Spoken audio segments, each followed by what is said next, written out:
Alright, shall we get into the Mobile Suit Gundam lecture? Today is session 12 of the Mobile Suit Gundam lecture. We'll cover the first half of episode 6, Garma Strikes.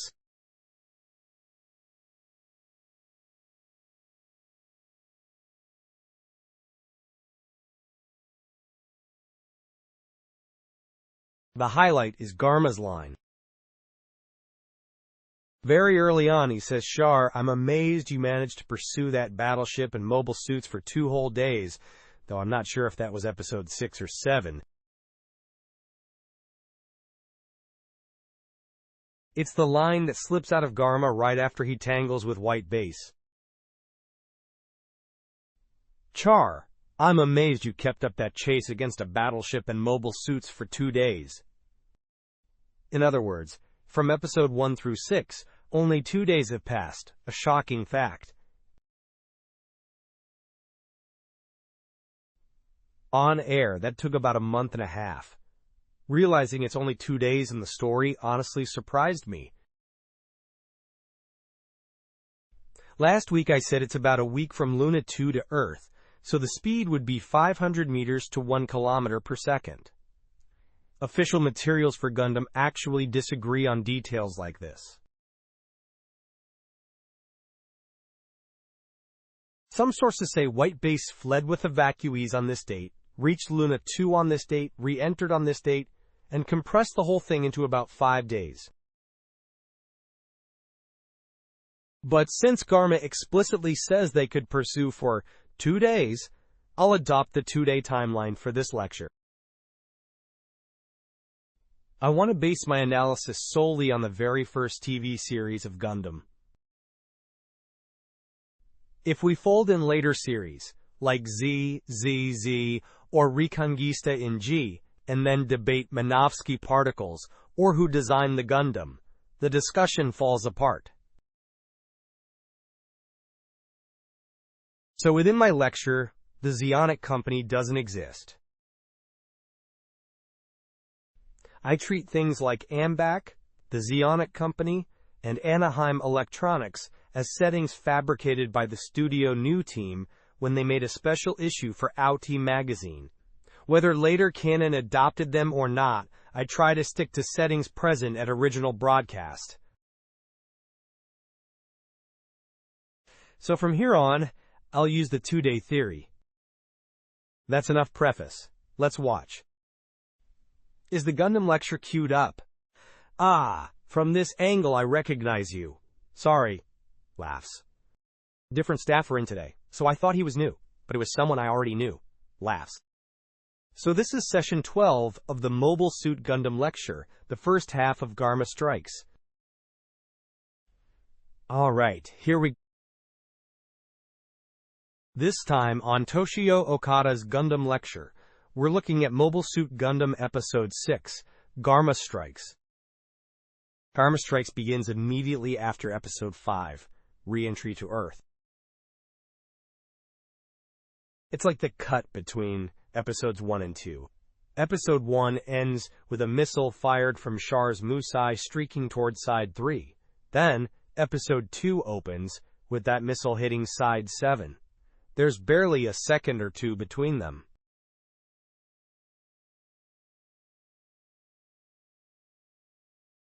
The gap between Episode 5 and 6 is also almost zero. They finally survive re-entry. Just as White Base thinks, we lived. We recovered the Gundam, thank goodness. The radar pings. Zeon's Earth attack force has climbed the stratosphere and is pursuing them. Episode 5 ends there, in shock. Episode 6 starts immediately after that, an especially tense entry. Amuro has to jump back into combat right away. He's likely the first human to fight during atmospheric re-entry. Even Char disengages, but Amuro fights to the very end.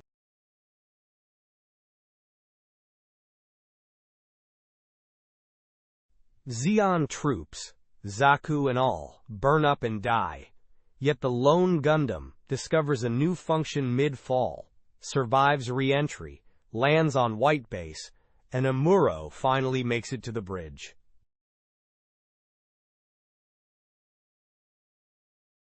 At that moment, a new enemy appears. Combat resumes.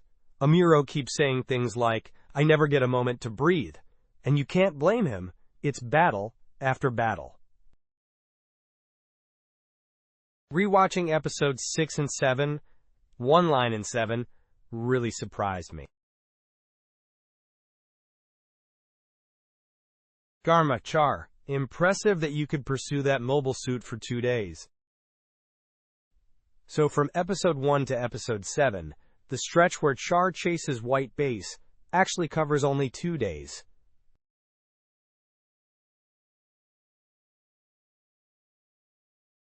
How much happened in those 48 hours? For weekly viewers, if episode 1 aired April 1st, episode 6 would be after Golden Week. School events have wrapped, and life has settled down.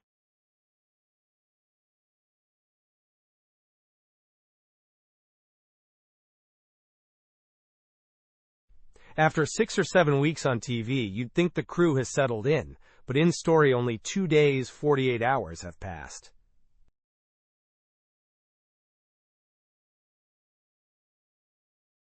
Hearing again that it's only 2 days since Char attacked Site 7 and mobile suits ran wild in the colony really startled me. Anyway, White Base manages to reach Earth safely. This is Earth on Google Maps.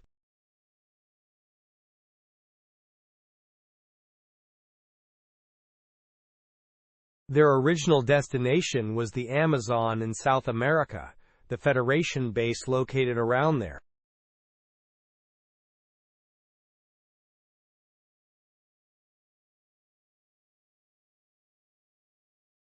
If you look at Apollo program diagrams, you'll see wavy lines across the globe. That's the spacecraft's ground track.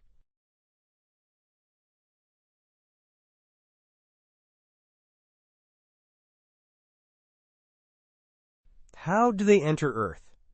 Think of it as coming in on a slant, like this. This was the intended trajectory. But Char's pursuit forced them to change course. White Base probably came down near Denver, Colorado.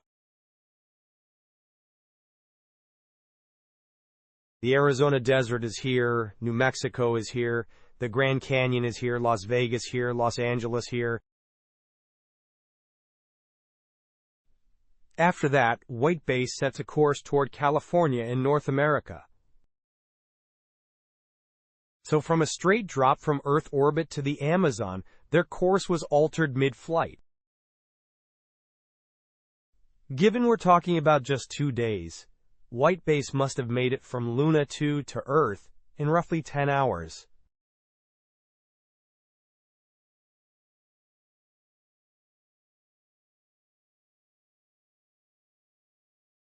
Luna 2 sits on the far side of the Moon, about 380,000 kilometers from Earth, call it 400,000.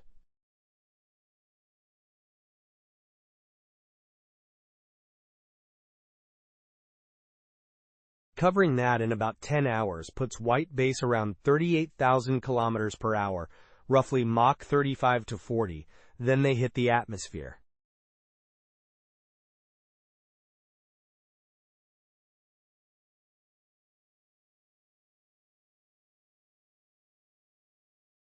Revisiting the re-entry diagram. With Earth's curve like this, White Base was supposed to enter along this path and head for the Amazon.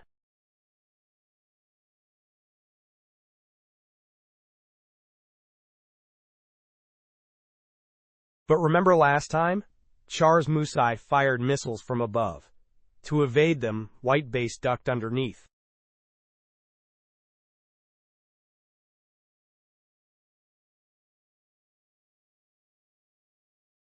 That means they decelerated and thrust in the opposite direction. Slowing the orbital speed steepened the entry angle, making this re-entry even more dangerous.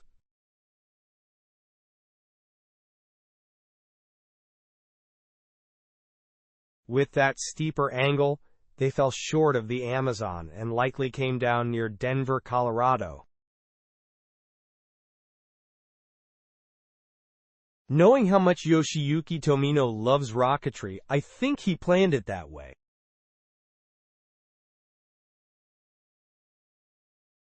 For the science-savvy among you, none of this needs spelling out.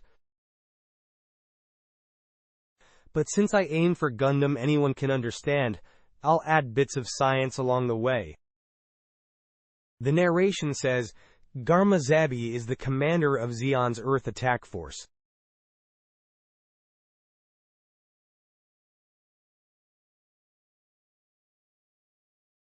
By now, Zeon has descended to Earth and already controls roughly half the planet.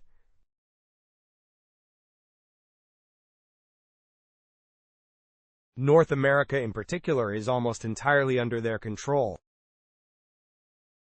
One Earthside headquarters is in New York, as the show calls New York, and another is in California, likely around Los Angeles. So Zeon has command posts on both ends of the American continent, east and west. From here we'll see it often. Garma Zabi, youngest son of the Zabi family that effectively rules Zeon, is a very busy man.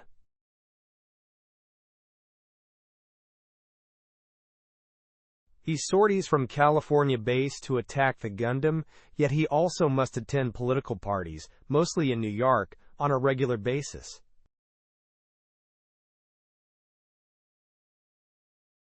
He's romantically involved with the daughter of New York's Mayor Eschenbach. Like President Trump, he's constantly crossing the American continent back and forth.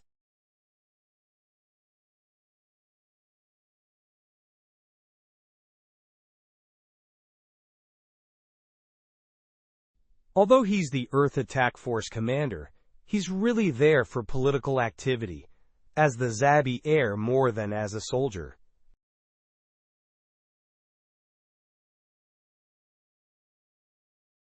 Whatever the endgame, Zeon's control of the American continent seems a foregone conclusion, so he has to negotiate with local power brokers about post-conquest governance.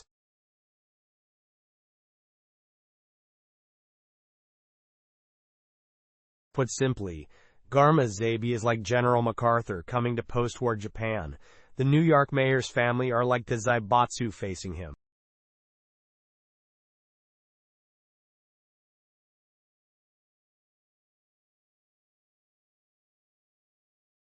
One thing I like in Episode 6, this is Mecha Nerd Talk, is the laser lock.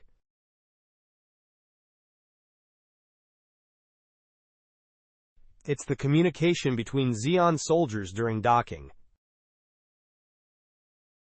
There's a scene where Char's capsule is smoothly sucked into the massive GA attack carrier to land. The chatter during landing feels surprisingly human. Zeon A, relative speed, 0.780, good, keep it steady. Zeon A, I have visual, approach angles too shallow. Zeon B, God, it looks that way, I want to nail it in one go, okay? Zeon A, roger, laser lock standing by, ready when you are. Zeon B, that's how they bring it in. This is the moment of touchdown. When the shuttle-like capsule pops into the gauze bay, you see this soldier working while lying prone. You realize he's been the one on comms, that little touch of realism.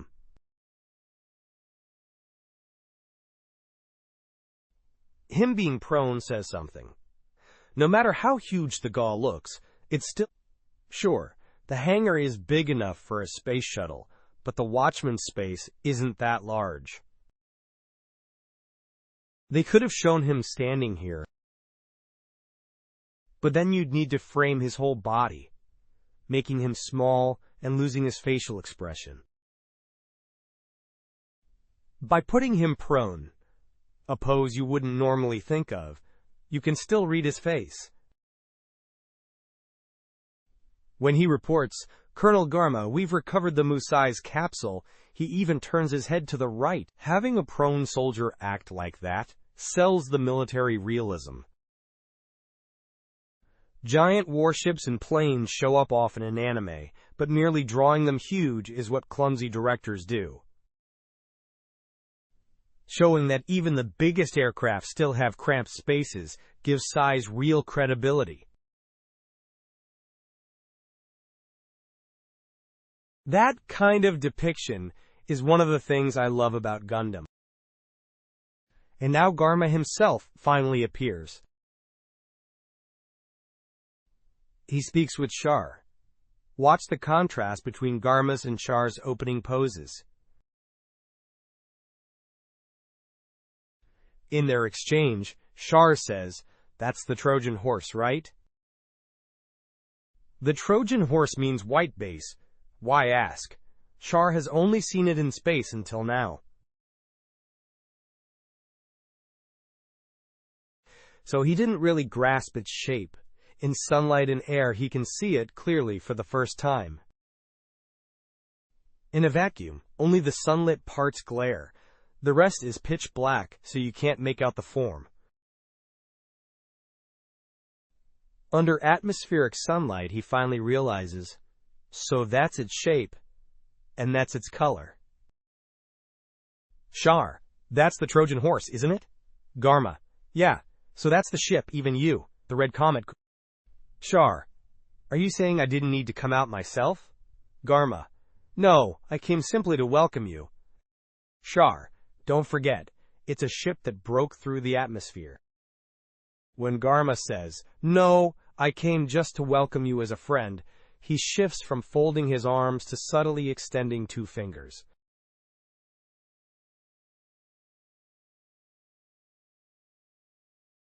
That two-finger pose is so understated. Yet, it quietly speaks to Garma's personality and situation. Crossing your arms is, psychologically, an anxiety pose. You shield yourself because you feel uneasy. If you watch closely, Garma basically keeps his arms folded throughout Mobile Suit Gundam. As the Zabi heir, he's pampered, yet he can't confide in anyone, nor can he show weakness to his subordinates.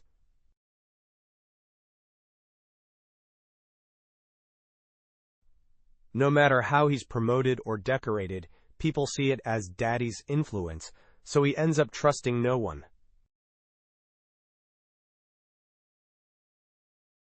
Even so, he must project generosity and composure and kindness to his men.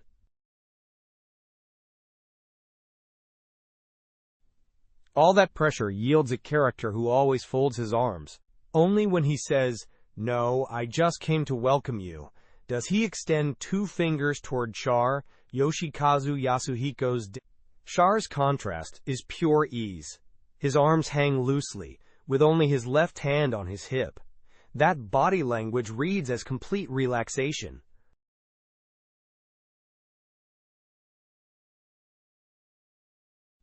In other words, even with his superior Garma, though they're friends, he isn't tense at all.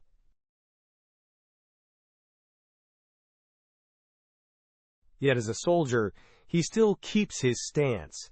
That's what the left hand on the hip conveys. He plays the whole scene like that. This is the secret of Yasuhiko's staging, expressing character purely through pose. People praise Yasuhiko as a great draftsman, but modern anime fans may not see why. They often equate good with lots of lines and micro detail, or with wild motion. But that's not it. As Evangelion shows, it looks cool because the composition is set and the pose is set. Having done gag animation, Yasuhiko knows extreme, stylish, and natural poses. That's why he can vary them so well.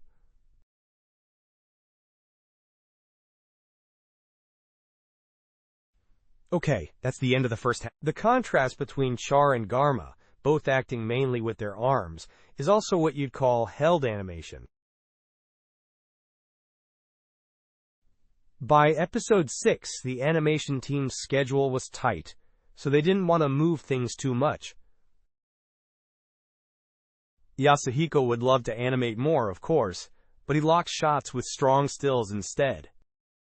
Garma is defensive toward everyone around him, so he ends up folding his arms. Char shows respect by keeping a hand at his waist, but his right arm hangs and he leans forward a bit, signaling relaxation. That's how the show distinguishes their characters. It's masterful. Evangelion does this too. Give Commander Ikari a single iconic pose, and the layout snaps into place.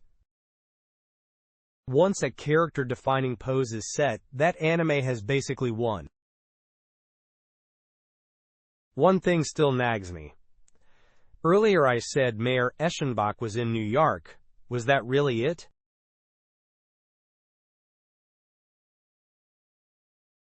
It also feels like Las Vegas, those celebrity enclaves with moguls from the Hollywood side. Maybe Malibu, maybe upscale neighborhoods around there.